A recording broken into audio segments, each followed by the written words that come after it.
Hey, hello, how you doing? This is your man B Brooks, and I'm here with the #1 podcast team in the world, Visionary Voices. Let me introduce to you Wonder Woman herself, Nakia Phillips. Hey y'all.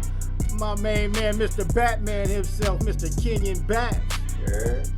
And the Superman of us all, Mr. Donald Sturkey. Yes, sir. Dark Clark. And I am the Joker himself, Mr. B. Brooks, and we are Visionary Voices. We are brought to you by KNCT CTC Radio, Nest FM 91.3, Net Impact, the #1 organization in the world, and Visionary Voices. You'll be able to catch us every Monday. So, if you're having issues, mental health issues, and you're a CTC student, you can go to room 264, or you can contact 254-501-3096, or 254-501-3097, or 254-526-1166, where they have licensed counselors that can help you with things such as depression or anxiety and many different mental health issues that we deal with. If you are a veteran, please contact the Veterans Crisis Line at 1-800-273-8255. That's 1-800-273-8255. And Ms. Phillips, where else can they find this information if they can't remember these numbers? On the back of your student ID card. Every student ID is going to have, I believe, the suicide hotline for the states or national. I believe it's national student hotline, suicide hotline. And then we also have the same numbers that he mentioned for CTC for any any help that you guys need on campus. Thank you. All right. So now we're about to get into it. Our subject today is mental health awareness. In case you didn't know. In case you didn't know, mental health awareness, and it's a real serious thing that's not often talked about, and a lot of times, I'm not gonna say overlooked, but let's just say neglected. So let's go with the first question. Why is mental health awareness important? Mental health awareness is important for many reasons. Families around the world have lost a loved one because we haven't been paying attention to mental health. So mental health is always important to just make sure you have somebody to support you and know that you are not alone with what you deal with in life, because life is going to throw you curveballs. It's going to throw many things at you that you might not think you're prepared for, but you've gotten through every hard challenge so far in your life. Just keep going, and we got to keep that mentality and understand that there are things that can help us out there. Today is a big day of mental health awareness for me, because last year my brother took his life. Now, while I am struggling with the loss of him, I want to use this opportunity to talk about mental health awareness and why it is so important, because that loved one might not be there if they don't think that mental health awareness is important enough to talk about. So I feel like it's always something that we should be comfortable talking about. Roger. Absolutely. I always say ignorance is bliss. I feel like the more aware you are about mental health awareness and what it looks like, because we want to break that stigma of needing help with your mental health, that it doesn't look a certain way, especially moving out of knowing the history behind how they treated people who had mental health issues. I don't know what year frame or decade frame, but I know it was not that long ago when people were being, sorry, I was going to say abused. Yeah. Yeah, so we just want to be more aware of like what someone in need of help or struggling with mental health issues look like, so we're able to help as many people as possible. 1 out of 5 students deal with some type of mental health issues starting from age 8. Kenyon, I want to thank you for being so vulnerable and willing to, talk about such a personal issue to you. And I think that vulnerability in your generation is the one thing that was kind of missing from my generation. And I look at this as a great step forward When I was coming up, you didn't talk about if you had if you had mental issues or if you were feeling some kind of way or if you were too emotional. Like all of that was seen as a sign of weakness, and Right. I see it as a sign of strength. And I applaud you for that. I think that that was very brave of you to share that, and just being vulnerable in general because it is something that it touches you in such a way that you know for you to share it was just great. And I think that that is something that we can kind of start at. That's a good starting point to talk about, you know, people being able Right. to speak about it in a way where they're not maligned, but they're not seen as weak or, somehow lacking in being who we should be as people. When in order to get the help, you kind of have to say something. Like people can't guess because, too many times we lose people because Right.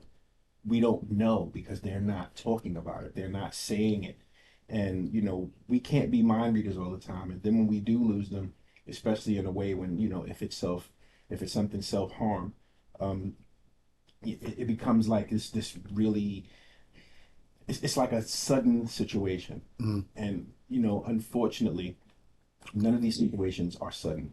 It's always something that's happened. There's always been some Lead up. yeah, there's always something that's been it's an ongoing situation, and once again, like it's all about being able to talk and feel comfortable about talking about it. Um, Once again, I just want to thank you for that. Like Yeah. that was brave and very courageous of you to do. Yeah.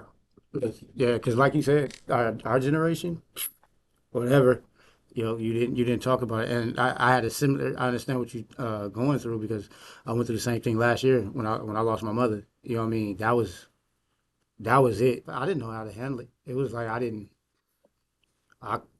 couldn't move. I didn't really talk to nobody. Nothing. So finally, I got what I'm saying. I got my head together and actually sat down and talked to somebody. So yeah, I give you props 100% for that because I had to do it myself and still doing it now. I'm still in therapy. You know. So yeah. So how did this affect you like school wise? Does it affect you school wise or anything like that? It does. I was working that summer and it was like I went to work like on his birthday, which is on August 10th. So I was like, my brother's, Right. he's cold on his birthday and I'm just here working like ain't nothing happened. So there's survivor's guilt that you have to deal with, and that comes with the grief, Yeah. especially with something like that because you're like, if I would have talked to him or if I could have done something, maybe the course of action would have changed. So you're always going to deal with grief. It's never going to disappear. Sometimes it comes at you like waves, like the water will be there, but sometimes it's going to hit a little harder. Yeah. Can I ask you a question? I agree. Yes, sir. Have you taken the time to speak to somebody about it at all? I mean, to be able to get that, to talk it through at least, somebody professional. I have not. Um, I know that's one thing that's not too great in our community. We Yeah. don't really go to therapy as often as maybe we should. And I haven't seen any therapeutic help or any counsel people. I haven't done any of that. So I do have some work that I need to work on in my own mental health. But for now I can help others get that platform that they can be better. Absolutely, True. absolutely. I just want to say, because it is stigmatized in our in all communities. I don't want to just say our community, although it is. There is a stigma on therapy. But I just want to let you know that it's never too late to find the help that you need because sometimes it may only be one or two sessions to have the conversation, just to kind of talk it through Yeah. and express those emotions in a safe place. Sometimes it may come out as tears, sometimes it may come out as anger. I know that when I lost my brother, unfortunately, to the streets, it was, something that it took me almost 3 years to even come to terms with, for multiple reasons. Um, but when I finally was able to have a conversation about it, is when, all of the feelings surface. And you are, like you said, you're gonna have that survivor's remorse. You're gonna have that feeling of, mm, what if the what ifs and the woulda, coulda, shouldas. But at the end of the day, you know, we aren't, we don't control that.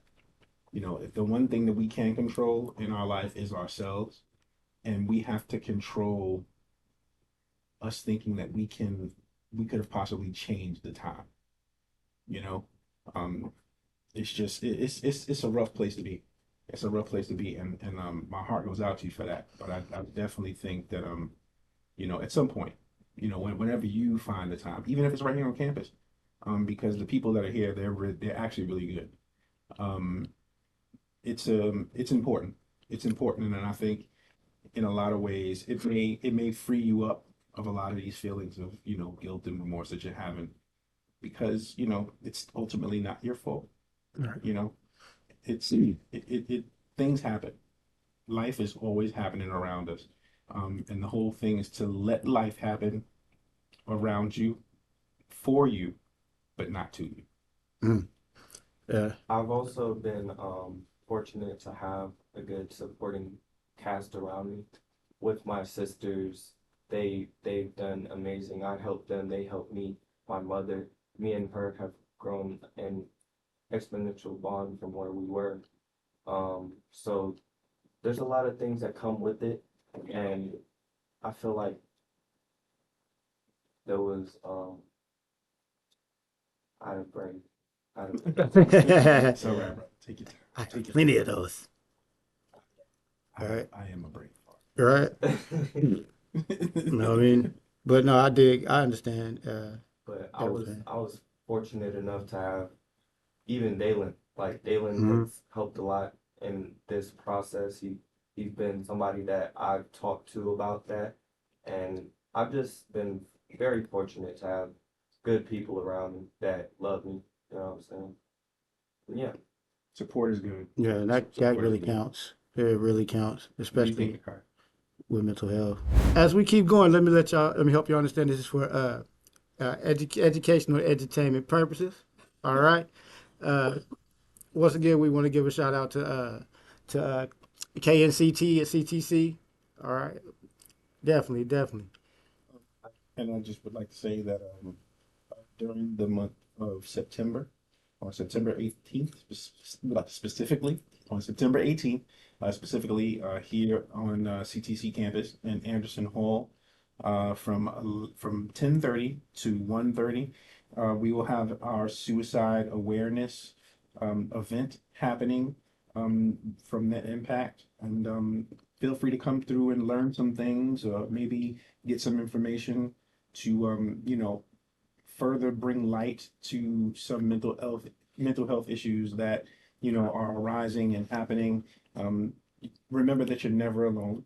There's always someone to talk to. There's always some outreach. There's always someone there to help. You're never in this alone. Like, we're all living through this thing called life together. And And I want to say, when you're dealing with the same struggles that people in your family have dealt with before, I think it is important to identify that certain things aren't normal, Yeah. to break out of that. Speaking of addiction, I feel like especially when you're fresh out of high school and you have like no guardrails on what you should do, it's easy to get into things, and then our generation kind of normalizes the indulgence of, even if it's Right. marijuana. Mhm. I would just, it's a slippery slope, and I just encourage people to be intentional and try not try, but I really, really encourage you to stay away from things like that, especially when you're really young. Right. Because a lot of people don't know what they get into when they mess with it. And shouts out to everybody that's getting the help they need with their addictions. I know it can be it can be a headache, and it's not easy, but you got to remember this. It's gonna hurt. Anything that you're trying to change that has a negative influence on your body and on your life, any trying to change any addiction, you're gonna go through some pain. That's the bottom line. We're gonna hurt going through it. We're gonna hurt getting through it. But the thing is, we're built for it. That's why we're able to get through it. All right, so keep pushing. So I just want to point out just some background here as to what's happening. A lot of times people are going through mental issues. They're having things that are bothering, whether it be depression, whether it be anxiety, whether it's, just out and out. Just sometimes it's beyond just depression. Sometimes it's literally just sadness. Some people are just, and you have to understand that in some cases, in a lot of cases, it's a hormonal imbalance. So it's something that may be out of your reach on your own, which is why a lot of people do self-medicate. You find them, they're drinking or taking drugs, Man. because they're not able to deal with what is going on in their head. And, without being able to express it to someone who can give you some insight, you tend to, you fall back on yourself, Yeah. and when you do that, you take away from understanding what the problem may truly be, where the actual root of the problem is, and that leads to other things like, drug use and alcohol abuse and things of that nature. Once again, you have to be willing to kind of put it out there, like, listen, hey, I'm hurting, I'm feeling something, I'm lonely, I don't know why I'm going what I'm going through, but I need somebody to talk to because, you know, when you when you have these issues, you try to find something that's going to make those feelings go away. You want something that's going to change that brain chemistry. And for some people, it's the depressive effects of alcohol, or it's the upper from a cocaine based drug or something similar to that. And it's important that you try to find somebody to help you or talk to somebody who can give you some insight before it gets to that point, because unfortunately, once your brain gets used to having that, that dopamine hit, having that, that feeling, it tends to want to continue that thing. And that's where it becomes super hard to stop. People, I know I had a friend in Los Angeles, beautiful, beautiful woman. And she had some mental issues and she didn't talk about it until it was well later in her life. But she explained that in order for her to feel worthy in herself, she would cut herself. And it was the first time that I'd ever heard about anybody cutting themselves in order to feel alive, in her words. And it struck me to my core. Like, I'm not a crier or anything like that, but she truly caught me in a moment, and I felt like almost every day that I had to ask her, hey, how you doing? You good today? Yeah. And in a loving way, and not just trying to placate her. Like, I honestly cared because I had never heard anything like that. Because once again, growing up in my household, it wasn't something that was talked about. You know, um, I had, like Micaiah, like I have and had relatives who were drug addicts and are drug addicts and alcoholics. Um, my my grandmother, like, she used to drink a 40 of beer for breakfast, like straight up. I had an Uncle Bobby, like, I don't ever remember seeing Uncle Bobby without, a glass of alcohol, like straight up. Didn't make a difference what time of the day it was, here, what anybody's birthday was a birthday. What I'm saying? Like, Yeah. he was that dude. And you know, I lost an aunt who I ended up losing an aunt and a cousin, because my aunt was, she came up in the crack era, and Right. she was she had some issues mentally. Yeah. She lost a twin, and she never spoke about it, and it affected her in such a way that she never really knew how to express what she was feeling, the sadness that she was having, the issues that she was feeling on the inside, and she turned to drugs. And because she turned to drugs, when you run out of money, you're gonna Right. find something You to got a way sell. to get it. And she ended up having a baby, and the baby ended up addicted to crack. Uh, And unfortunately, we found out after the baby came out, low birth weight, that the baby was also born with AIDS. And that's how she found out that she had AIDS. And they both passed away within a month or so of each other. And it was kind of like, my wake up call in my life personally to like, listen, this can't happen. This can't continue to happen. And I don't have an addictive personality in that sense, but I see how easy it is to want to numb those feelings, and you know, which is why this episode to me is so important. Um, and I think being able to, like I said, to talk about it and giving people their props when they're able to be this vulnerable to talk about things that are so personal and that are so, heart wrenching. But ultimately, there's somebody out there listening right now who's feeling the same things we're feeling. That's going through the same things that we're going through or that we've been through. And it's important that they know that, like I said, they're not going through it alone. Like you might feel alone at the moment, but it's never alone. Somebody is always around who's gonna understand what you're feeling. They're gonna get it. And it's okay to say, I need help. Yeah. And I think a lot of people don't go get help. Like one of the reasons I didn't go get help or is the judgment. With being military and living in a military town, honestly, nobody cares. Everybody messed up. So you go, you carry all this stuff in your head that you can't get out. Don't worry about judgment. Go get the help because I promise you, like for me, I'm not a suicidal person. I'm more self-destruction. My feelings, hurt feelings turn into anger with me. Anger turns into rage. So when you snap and lose it, oh trust me, the judgment is that is worse because it ain't just your peers judging you, it's the judge, the lawyer, everybody. So I would say, forget about the judgment part and get the help. Because last week when I ended up in the hospital, I had quit. I had tried to quit drinking like 2 weeks before that. I was like, cold turkey, stop, right? Well, in doing that and not taking the proper channels and I wasn't taking all my medicine and everything like that, I had what you call it, light arterial fibula, something with a big word. But basically, it was A a mild cardio infarction. there it is. There you go. So with that, it scared me half to death.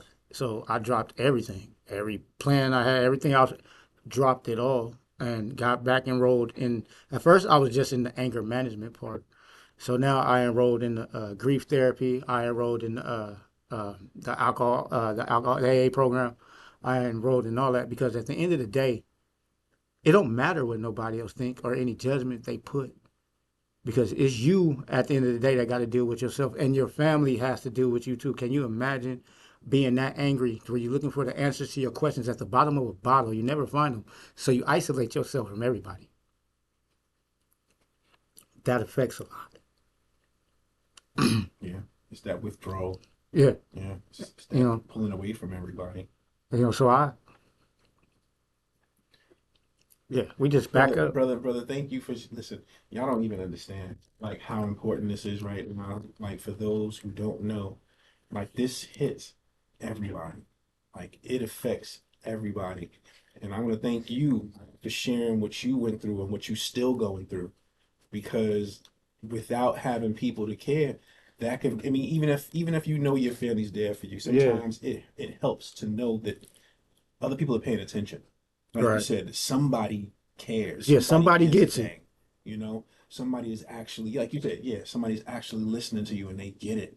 And Yeah. they get it because I I dealt with my father's, you know, his PTSD Yeah. from being in the military, and I thought it was just him being a jerk, for a Mm. long time. And then like coming here, being in here, and like I said, for those who don't know, I've only been here a year. I've only been in Khalid for a year, but seeing other, Mm. veterans at the hospital, at the VA, like all of y'all going through it. And I feel so first of all, I felt awful for feeling like that about my father until I understood Good. Yeah. what it was. But now at this point, it's like, man, I look at y'all and I'm like, y'all are superheroes. Even to listen, even to be able to turn to just, hey, I feel like getting drunk because I can't deal. It's not just, unfortunately, it's not that you guys can't get the help. You guys aren't necessarily always afforded the help. Yeah. And that is a problem. And That is a I problem. also feel like the normalization, like I was speaking about earlier, kind of makes it linger a little bit longer. For the military, if you're like, you had a angry outburst, I did that too last week, like, or when it comes to Yeah. smoking, it's like, oh yeah, you smoke every day. You're not addicted. I smoke every day too. Yeah. It's yeah. Normalization, self-medication.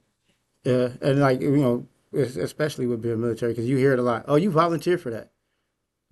Suck it up, Buttercup. You volunteer for it. Really interesting what you said before too, because I had a conversation with my mom, or it wasn't my dad, and then I second with my mom, maybe like a month ago, where I didn't know that my dad, I just thought he had a drinking problem. Apparently, it's more than that.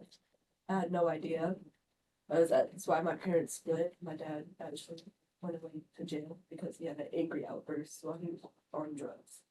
Um, It's a hard it was just, conversation. It's a hard and for me and your dad are close in age. That we came up in a time where it just wasn't cool to talk about it.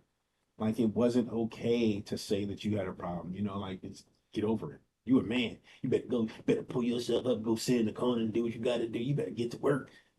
Like that was the response that you got from society at large. It wasn't even just like, oh, this is the demographic, or oh, it's just this. It was an entire generation. Like there's an entire generation of men and women who couldn't face their problems, who couldn't, they weren't able to be themselves and explain and express themselves in a way that made sense so that they would be better people. Like it just wasn't allowed. It was frowned upon. It was looked down on. There was a stigma attached to it. And nobody wants to feel ostracized. Nobody wants to feel like the lonely man. You know, it was a terrible situation. And if I may segue, there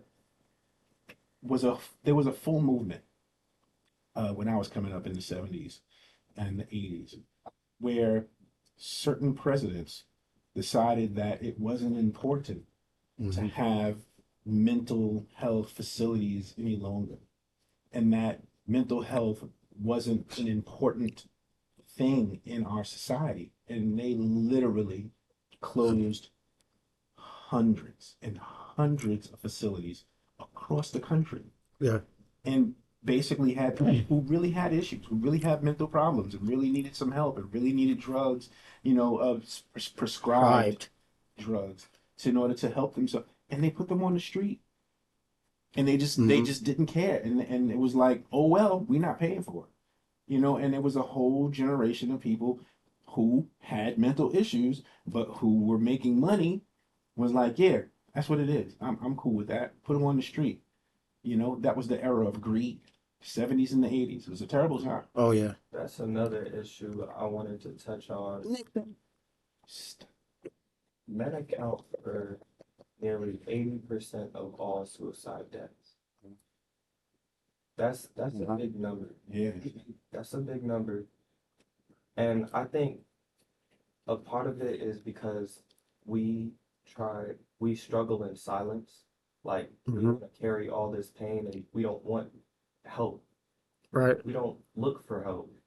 And growing up, we're like, if you bang your knee up, scrape your knee, Suck it up. suck it up, be a man. The most you can do is. That's all you can say. Walk it off. Drink water.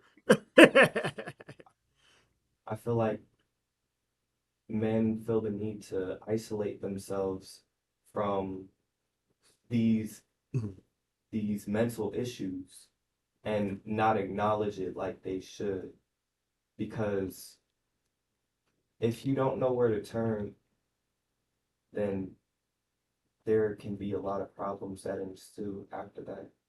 And I think we just gotta remember that it's okay to not be okay. Mhm. I like that. Yeah. I think that's a big thing too, especially on the other side of things, because we're talking about the lack of awareness on mental health. We also live in a time where there is a big in Yes. mental health awareness. So on the other side of things, we have TikTok and the internet with people self-diagnose themselves with everything. I think that is important as well. That was gonna be my next question. I was actually gonna shoot it to you too. How do you think social media affects mental health? Is it positive or negative effect? I was gonna shoot it right to you. Look at my partner over there. So self-expression and finding community are Mhm. some of the biggest positives, which you can see, I feel like, our in the people in general, especially millennials. My mom's Yes. an older, what you said before, how back in the day, I feel like people weren't open to freely express themselves. You No. act the way that your parents wanted you to act, and it was a problem. Yep. Which is not exactly what you said, but I'm adding up to it. Pretty much right. So now I see my mom. She is so I always am like I love how she completely expressed herself the way that she wants to be. Like she will literally make up a new name for the month. Say I'm Blue Fairy. Like she's so like I can't explain it. Like Fun. she just I don't know. She's really authentically herself, and it makes me so happy because she comes from a time where she couldn't be authentically herself, one, and then she was a teen mom, and then she had to worry about like how people perceived her with a microscope, and then being a child of someone who, you know, she Right. just had a lot. I don't know. It's so crazy to think about what your parents even do, Right. how you had it. Anyway, social media. Okay, so that was a positive. So some negatives are physical appearance. Apparently, if you spend over 2 hours a day on social media, this should be my did you know, but if you spend 2 hours a Fact. day on social media, then that can 2 hours or more a day can cause image body image issues, or let me start over. 2 hours or more a day on social media can Pause. 2 hours a day 2 hours a day or more on social media can cause body image issues or contribute to poor mental health. Hmm. And a lot of Gen Z and Gen Alpha actually spend 7 or more hours a day on social media. Whoa. And it's actually 1 out of 4 children that are being diagnosed with at least anxiety or depression.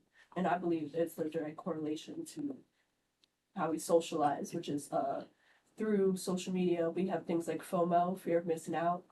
Oh. We have things like the hustle or the hype culture I was talking about earlier. Everybody posts their best on social media. So if you're comparing your friend from middle school that looks like she's super rich, and you're like, why did I do that? We live the same life. I don't know. I've never been to a class reunion. Okay. Never. Nope. I dream about that classroom. I didn't like. 20, 30 I didn't like nobody. I couldn't stand it. Oh no. subject. And then spacing off and finding who you are in your community. I really want to come back at that classroom meeting. Right now. Like show up and show out. For real. Right. Cyberbullying Mm. is also a big thing that is a negative effect of social media. Can you explain that to me? Because I just believe in just turning off the computer. So, okay. You can block people. You can block them and all that. Is not as disgusting as something that is illegal, but as a lifetime movie lover, there's a lot of situations in the early 2000s, 2000, maybe stopping 2015, like maybe, and it's still bad now, because I've experienced it in my high school and middle school years, but it used to be a lot worse where the schools couldn't do nothing basically if it was online. Now there's a lot more regulation towards that. And you know what? Forgive me because I was just going to downplay that. I'm not even gonna lie. Yeah, please. Because I don't understand the concept of And there was a case at my cyberbullying. specifically They won the case in 2018, my freshman year. They won the case where the family won the case, where basically they sued the school or the school district because their kid was being continuously cyberbullied and telling the school about it, and then he killed himself. His scene. So what does cyberbullying look like? Cyberbullying is bullying online. So that can look like commenting on your social media. That can look like being spammed in text. It can look like so many things. It can look like posting pictures of you, making fun of it. I was added onto Instagram Live. I was like, oh hey, like I'm super into stuff. And these girls just started saying mean things about my appearance. Straight up bullying. Anybody can just jump on there and just talk crazy to you? Well, if you're joining the live, when you're young, I don't know. You see the internet. You don't see the internet as big as it is. I feel like. Okay. Because I'm just hopping on. Even though I know these people, kind of, they're really just people that are in my town. I've physically met these people. I'm not saying like, oh, I kind of know these people. They're strangers. Right. I actually kind of knew them, but Mean Girls are. Mean Girls. That hasn't changed? It hasn't changed because I wear my heart on my sleeve. Leo. And I'm generally a nice person. And for some reason that people can't, like, it's not people, but I've come into a couple of life lessons that are repeating itself, that I need to dial back my niceness. So a lot of the times with cyberbullying, it won't just be one person that you could just block. It'll be multiple people like just joning on somebody, or like even with pictures of them, like they'll have pictures of them and they'll be like teasing them, and the teasing continues in person. So like I guess people feel like they can't escape because some people use social media as an escape, and I feel like with cyberbullying, maybe that um maybe that place where they go to is now infiltrated with bad thoughts, and just brings them to a bad place instead of a good place. And then you telling people to just turn their computer off. Oh, I gotta turn the computer I paid for because you want to be good today. Not turn the computer off, but block them. You know what I mean? I thought you can block everybody. Block people, they just make new I accounts. was just gonna say I've seen that. Yeah. I've seen that multiple times where people will make, multiple accounts Yeah. and just keep going at people and keep going at In people. recent years, Instagram made a thing where if you make a new account, your new accounts are blocked if your old account is blocked. Their social media. If I sign up for another Instagram account on my phone, It's gonna block your old one? blocked, it's gonna block that new account as well. It won't be. Oh. So here's my thing. And this is the old man in me. I always have to point that out. I remember that bullying was a thing that you did in person. Yep. Very rarely, and it did. I'm not saying it didn't happen, but very rarely did you have a situation where it was somebody that was, they would call you on the phone. They call your mama house. Yeah. And hang up. Yeah. At worst. Or curse you out real quick and then hang up the Yep. phone. You know what I mean? Like that was a thing. I don't. I totally see how the difference and how that could become a mental health issue, because if you spend your life or a majority of your time online, and then all of a sudden you feel like you're not safe even there because people are bothering you and they're calling you, or rather they're texting you and they're sending pictures of you, mocked up, or like all these weird things that I've heard, recently. Like that's got to be horrible situation. Basically, like when you're younger and that's your life. You would be surprised because a lot of, especially older people they just see this as their phone. Like they don't see as much as a whole world in this as we do. Right. No, it sounds Right. funny, No, but it it's makes real. perfect sense. It It's makes real. sense. It affects people. It- I think it's very interesting. It's something worth looking into. I think for people to see what the possible long-term effects mentally can be on children, especially when they see this internet, you know what I'm saying, this cyber world as a real world. I was actually looking at something on I'm a old head again. Excuse me, X. And I'm looking over, and there was a conversation that was being had back and forth between two people. And the one person said, made a comment. And the other person says, if you think that this is the real world, on Ooh. here, then I feel sorry for you. And the other person said, this is the real world. And it took me a second because at first I wanted to side with the person who said, if you think this is the real world, then I feel sorry for you. But then I remember For them, this is the real world. this is their real Yeah. world. This is how they communicate. This is how they learn and how they disseminate information and how they, gain insight on things from the internet. It's what they know, and everything they do is revolved around it. And it was like, oh my And then on the other side of that, there's people who don't see it as a real world and they throw stuff out there not knowing that there's somebody on the other side receiving that. and keeping it. Because I was just I just posted That is something, so true. I commented on something like, there was a group of people making it was racist. Let's just say that. Let's just say that. And then I was like, oh, Black people should get their own community. And they were like, and somebody commented and was like, you do. It's Detroit.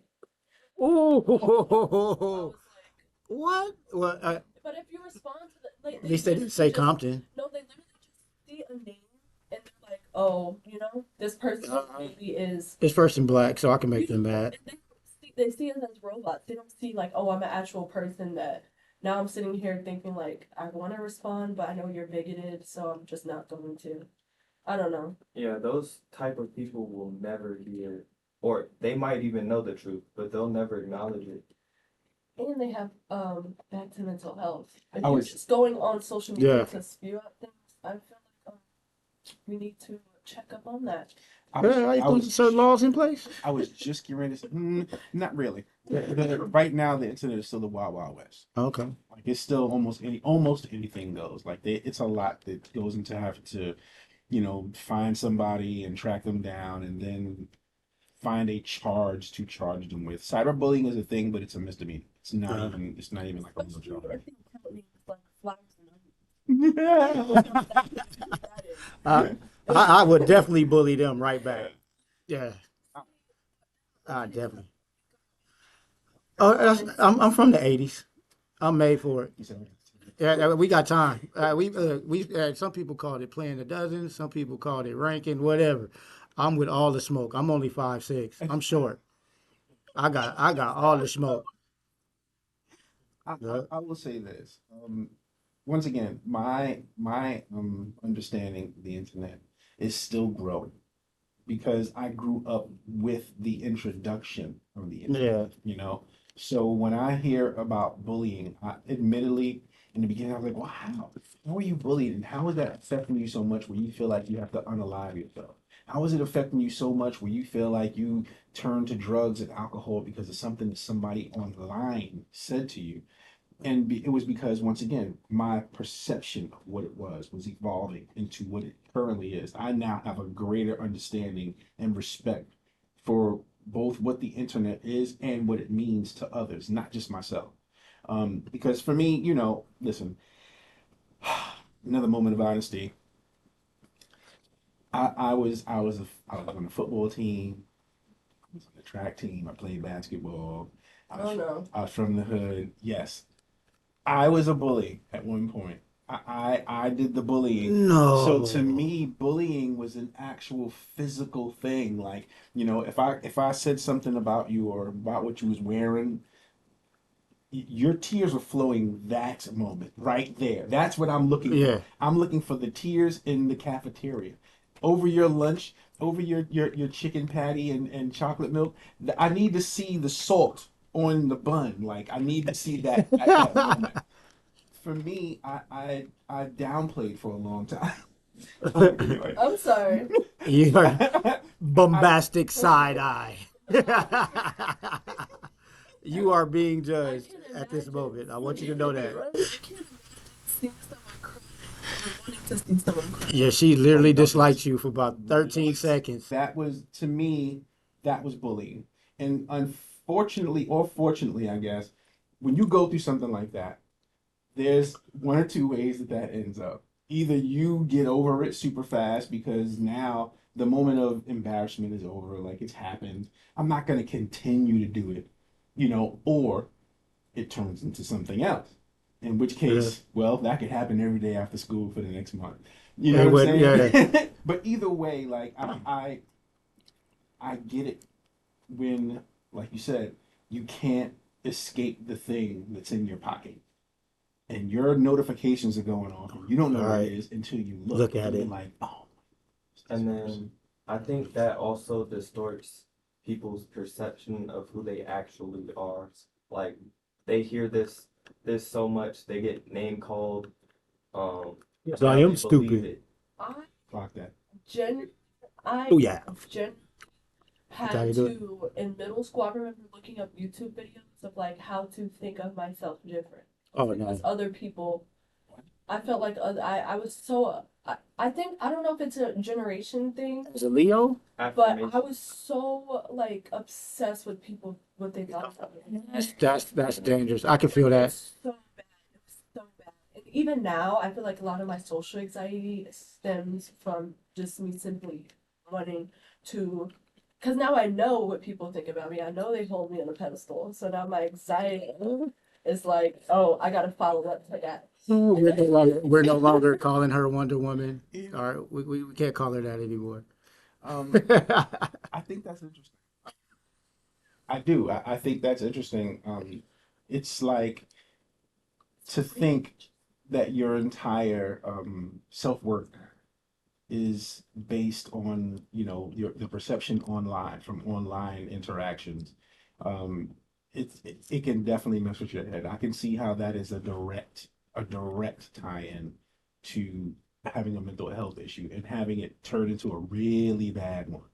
And it usually mostly affects kids that are in neglectful situations at home.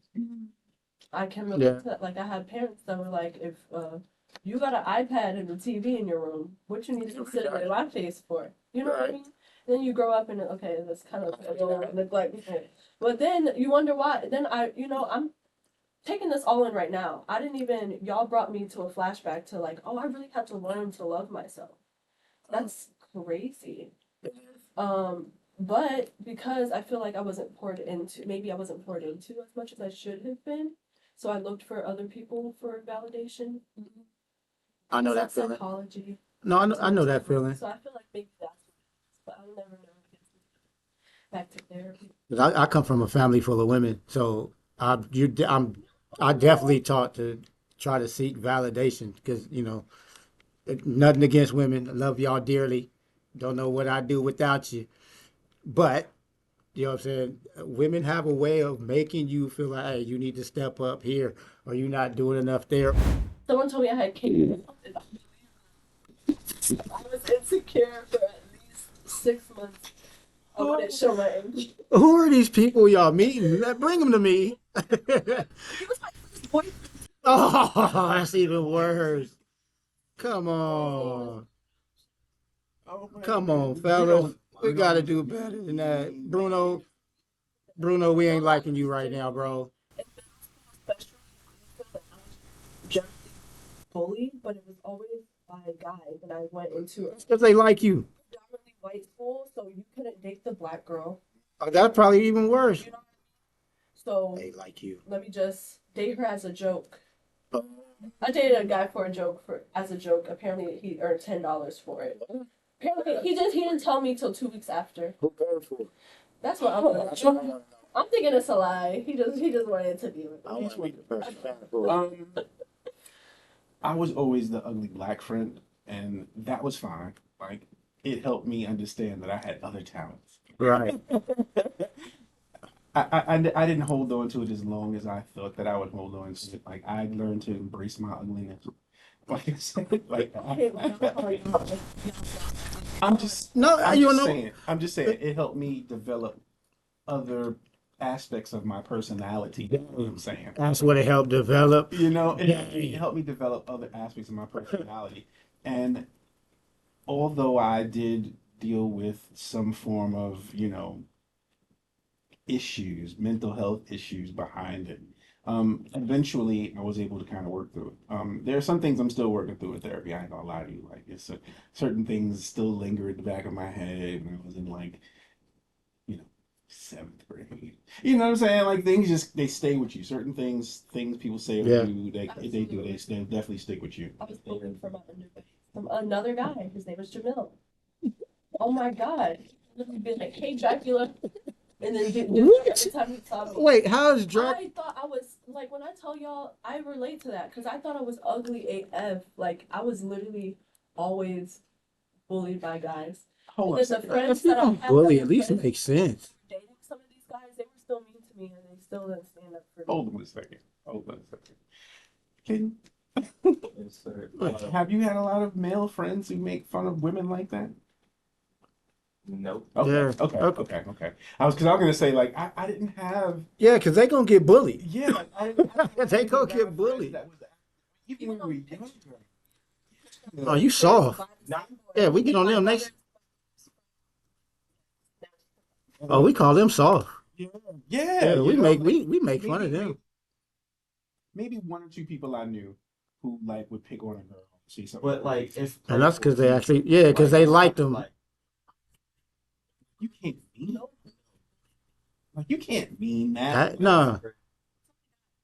Yeah, that's crazy. Yeah. You can't mean I was that. the main So, so class clown and all that stuff because of it. Like, I learned how to, you know, and then now I'm the funny, yeah. And then once I actually started to feel more confident in who I was already like known because I was so funny. She's like, I ain't gotta tell jokes. Like when people tell me like they're like, you're funny for a girl. Oh, Like, wow. 2 months ago. Okay, Temple. I'm chauvinistic, and I wouldn't even say nothing like that. Come on.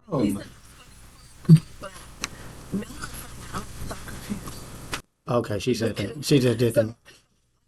No, we keeping that. We keeping that. Yeah, we leaving that. We keeping that. You said that. Yeah, we gonna make that a drop. Oh wow, but no, I've never really been bullied. I always always fought.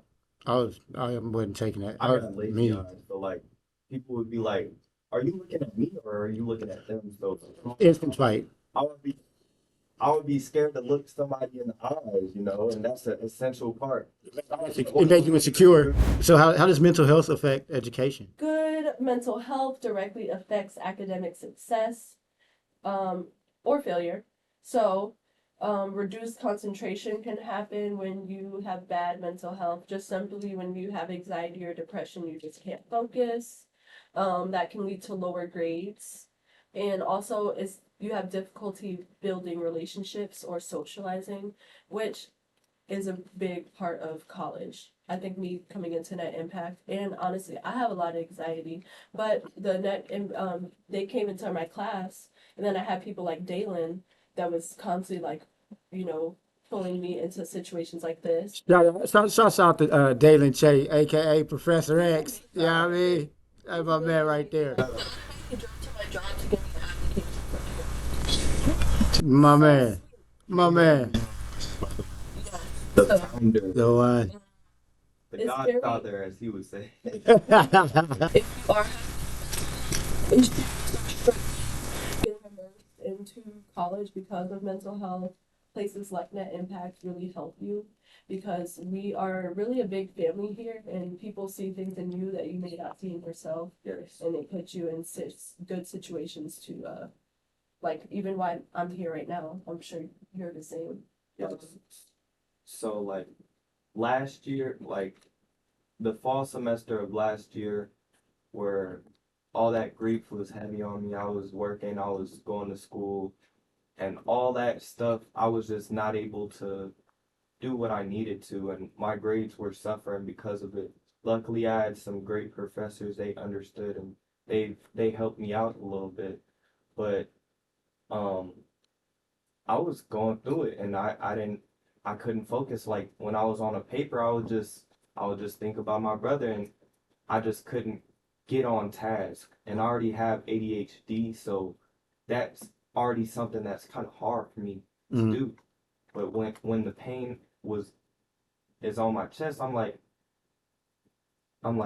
how can I put my mindset on this? And I just went down. I was down in the dumps. Like, um, yeah. And then spring semester came around. That's when I joined the Impact. I was able to get out my shell and get my mind off that because it's always gonna be there. I don't look for it to change, but just getting my mind off of my pain was so essential when dealing with net impact, and academically I improved, and I think that that very well can be a correlation to Yeah, I agree. Yeah, impact is really See that? helpful. Yeah. I remember, I don't know what was going on with these couple weeks, but I was like missing a lot. I missed 1 week of a meeting on Friday, but my mental health was just so bad, and I don't know if people could sense it, but Eugene, if you guys met him, he like was like, "Oh, are you okay?" He kept saying that he's here for me, and I was like, I wonder if he's sensing. But I never told him, even to this day, that I was like going through a lot Yeah. at that time. But I don't know, it kind of pushed me back into the impact a little bit more. And then Dalen reached out to me about Visionary Voices, which pushed me even more and kind of put me back on the right track. So, if you guys take anything from this, make sure you have a good support system. If you don't, there's people all around you that you never know. The person that you're passing by in the hallways can be your support system in the future without you even knowing. So just make sure that you're paying attention to the resources that not only CTC has, but whatever institution or community that you're being a part of, even if that's church or work. Make sure, and don't be afraid to step outside of your comfort zone. You can't be afraid to do it. You know what I mean? Step out. Growth lives outside your comfort. That's one thing that I learned very early, and I try to impart it to every single person that I meet. When you're most uncomfortable is when you grow the most, because you have to learn new ways of dealing with things instead of how you normally would. That's a part of mental health. It's a part of being better. I have a point on here, and I'm curious on y'all's take. Because I wrote it down as what I saw online, but actually after reading it a couple times, I'm not okay. Anyway, mental health awareness itself helps people better understand, which makes them more ready and equipped with the tools to help themselves. So my dilemma with this is the rise of awareness of mental health going to help decrease or increase? Because we've seen an increase in mental health now that mental health diagnosis, now that people are more aware. But this is saying that the more awareness that you have should actually decrease it, because you should be, if you're aware what you're going through, then you kind of learn the tools to help you with that. I feel like if if you're looking for help and you know where the tools to help you are, then that's very, very, very helpful. However, if you're not looking for help, if you don't want to help yourself, then Yeah. It's I the think, personal choice. yeah, so that's a little harder because you need somebody else to see where you are, because you're not gonna want to help yourself. You're gonna need somebody externally to come and grab you out of that pit. I think, yeah. I think as the more awareness there is, I think you're gonna have more people getting the help. And I think when people start seeing people get help, I think more people are gonna be more inclined to get help. Now, when they actually see the change and that it's working, and like, hey, this person used to be whatever, and now look at them. Once they start seeing, what y'all call that, ROI, yeah, the ROI, they'll be willing to invest in their mental health. Yeah. And that's one thing, why I'm glad with doing this podcast and various other things I do. I get to share that, and then people get to see my growth or my drop. But either way it goes, they get to see me getting the help, going through not just the motions, but going through the program, following the steps, falling on my face, getting back up, keep walking. And I think once more people see that, I think the numbers will go up. So I think as long as we keep the awareness going up with action, we'll get more action and more Awareness with results. action. Awareness Yeah. with action Awareness gets by- results. I would like to say this. I think that to go back to your point, I think the reason why we see quote unquote a rise in mental health diagnoses is because of people's understanding of what mental health actually is. So I don't know if I would necessarily say that it's more. I just think that it's just more apparent, Mm-hmm. it's more visible, and people are willing to put themselves in a space to be diagnosed, to understand what exactly is it? ADHD? Is it ADD? Is it autism? Is it, like what is the problem? Is it depression? Is it manic depressive? Is it schizophrenia? Is it, MPD? Things happen, you know what I mean? And people have issues that they don't deal with. And I think for a long time, people just didn't deal with them. Now, people being able to, jump on and get betterhelp.com, not that they're giving us any kind of not that they're giving us any kind of sponsorship. I wish they would. But people can jump on and speak to therapists. Like it's a much safer space and much more accessible for them to find out what's wrong and then kind of, move on with their lives. And I think to what you're saying, I think the way that it drops that is when people are aware of what are their triggers. Yeah, because then And you it might. stops them from being in those situations where it's undiagnosed and they're just doing weird things. There you go. You know what I mean? Where they aren't sure how to handle it. Once you know how to handle it, you know what your triggers are, then the actual mental issue, not that it goes away, but it's a much easier fix. You know how to deal with it. Right, right. You learn the mechanisms of this thing. Yes, I had that under should therapy be more accessible, and then because I'm just going over all of it. Okay, so websites like BetterHealth, CTC, we have counseling. Obviously, therapy should 100% be more accessible, because everybody should have a healthy mind, not only the people who can afford it. CTC's therapy is free, by the way. Yes, CTC has counseling. There's websites like BetterHelp that offer a more affordable counseling. But barriers that make these things less accessible, I feel like are stigmas, and honestly, going back to the 80s and the president that made the statement that mental health may not be as important.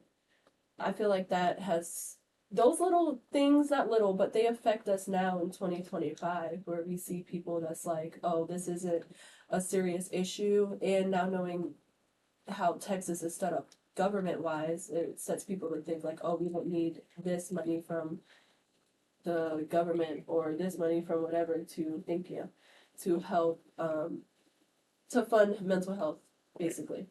It's not on their top 10 list for Texas or even any state. I'm just saying Texas because we're here, to prioritize that. And I feel like that needs to be something that we push going forward as a nation.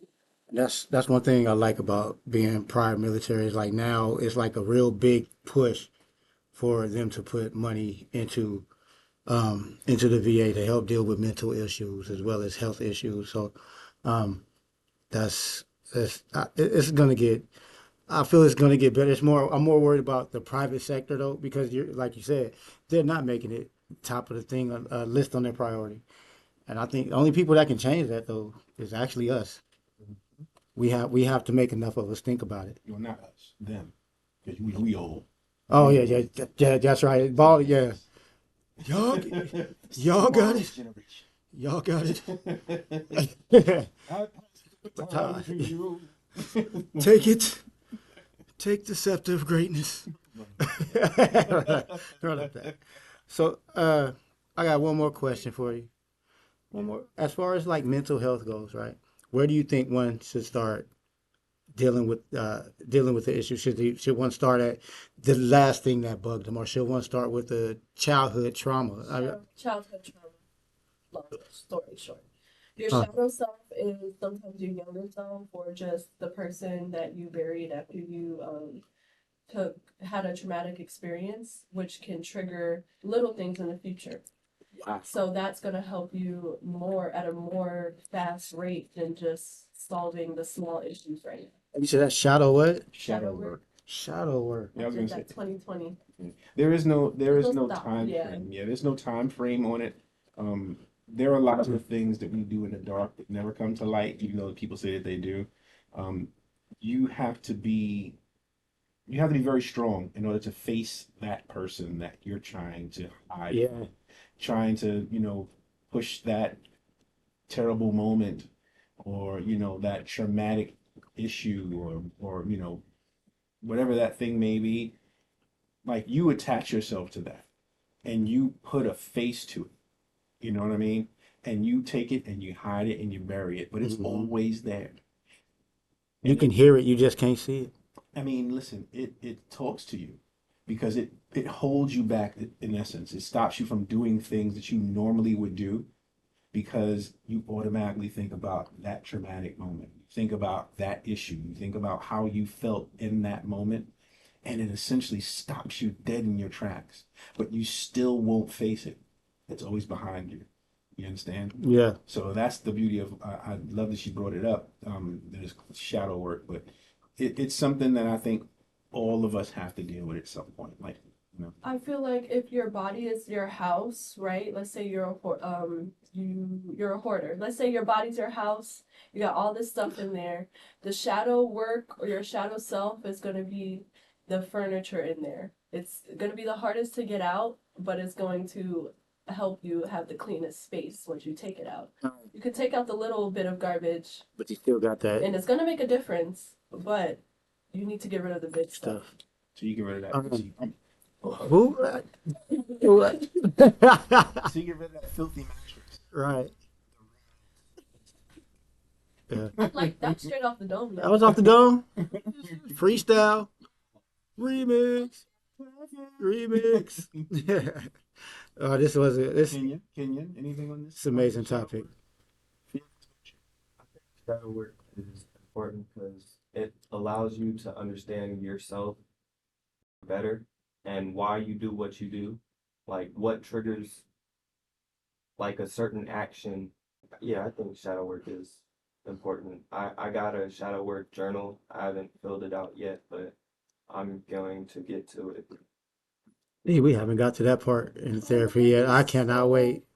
Nice if I we can't can wait. make like a little digital workshop and send it out to students here for personal shadow work stuff. Oh, Mm. uh, Do it free, right? huh. Workshop book, maybe even Mhm. if it's only 10 to 15 pages, so we can make sure it's free. We can get it for free. Put it down in your book of Okay. You know? That book Yeah. is filled. That's why I said it out loud. Mr. B, sir, how you Yeah. feel about that shadow work? Um, like I was just saying, we hadn't even got to that part in therapy yet. I didn't even know what it was, but now when you say it, yeah, I totally agree because I'm Eminem say I'm cleaning out my closet. You know what I mean? So I got my puff jackets, my big old first down jackets, all my big military coats. I got to move them out the way. If you understand what I mean by that, Yes, sir. you know, the big part is dealing with that because like she said, that causes this, which leads to that, which leads to this. Now you're that, and here you are right here. Bing. And the biggest thing, the thing that's gonna actually fix you is like, yeah, you're getting rid of this right here. You're dealing with that right there. But the cause is right here. The cause happened when you was 11. You know what I mean? So you have to go back. And yeah, I'm 100% with shadow work, and I'm 100% with that idea you had. That's why we call you Wonder Woman. We could call it something about cleaning your house, like mental health. Mm. You can't I'll fix figure out. Vacuum your brain. No, you can't do that. You need to mop your brain, Junior. Right? Mop your brain. But it makes sense. Clear Oh vision. my, Oh. Beyond the pain. you can't fix what you won't face. Glass house. You can't what? You can't fix what you won't face. So you gotta you might have demons in your closet, but you gotta fight those. They'll come out. Mm-hmm. They'll come out when you aren't wanting them to come out. So if you face them in the dark on your own time, then I feel like it would be a lot more beneficial. Facts. Yes, sir. Facts. Well, hey, you know what? I gotta say, in my opinion, which, you know, don't know where that matters at, but this has got to be my favorite episode because you got to see everybody. We got to see each other for who we are. We got to. I appreciate it, and I'm grateful for the opportunity. Yes, and you know what? I'm also grateful to our sponsors at KNCT, CTC Radio, Net. Let me do that again. Our proud sponsors KNCT, CTC Radio, Nest FM 91.3, where you'll be able to catch up with us every Monday. Oh, yeah, every Monday. And shout out to Net Impact, uh, our our esteemed boss, Miss Chastity Clemens. How are you doing? Looking forward to seeing you. Thank you. And anybody else got anything? Just wanted to say that remember, if you're going through anything right now and you feel overwhelmed, reach out. If you're on campus, please go see the people who can help you. They have their own little cottage. It's a nice little quiet, safe space for you to have your, be able to talk to someone who can help you with your issues. Um, Reach out to any of the numbers that we gave you earlier on. I'm sure Brow will repeat it when I'm finished, but Surely. once again, like, you're never alone. Like, we are going through this thing called life together. Like, you can definitely reach out to any one of us. I mean, shucks, you listening to this and you see one of us on campus, reach out. There's always support somewhere. There's always support somewhere. And listen, at the end of the day, we all we got. And if we can't look to each other to help, then we've all failed. We failed ourselves. And I think the time for that is over. I think we should all be looking at each other for what it is, and that we all need to look out for one another to make sure that we can all make it through. And I think it's a very important point to keep in mind that everybody puts on their best face when they leave the house. Like, honestly, when I first came into college, I'm like, how are these high school students doing these things so easy? And I'm struggling with it, but you don't know what other people's struggle looks like. So I would honestly just keep in mind that, like Donald said, we're all going through this struggle together, and that you should 100% reach out for support, because a lot of people relate to things that you may not know. You may feel alone, but you're not alone. A lot of people are like that one poem. I'm referencing what you said too. That one poem, "We Wear the Mask" by Paul Laurence Dunbar. And I feel like we need to learn how to take that mask off so we can get this pain out of our chest Roger. and help have somebody there to fellowship with us and just be there with us, because we can't do this life thing on our own. We need supporting cast, and I just appreciate y'all. I want to give y'all my thanks for being there, allowing me to be real, be vulnerable, and for y'all to share y'all's experience and be vulnerable as well. And yeah, I think this is a great thing. We got to the we're gonna spread to the masses. Yes, sir. Roger that. And remember, all you CTC students, it's room 264. All right. And the contact number, again, is 254 501 3096. The second number is 254 501 3097. And the third number is 254 526 1166. All right. And if you're a veteran, please contact the Veterans Crisis Line at 1-800-273-8255.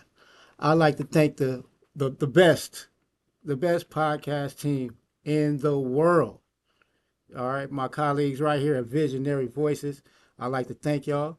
We'd like to thank y'all for listening. And do not forget this. If you lose your front tooth, you have to relearn how to say your F's and your S's all over again. God bless and good night.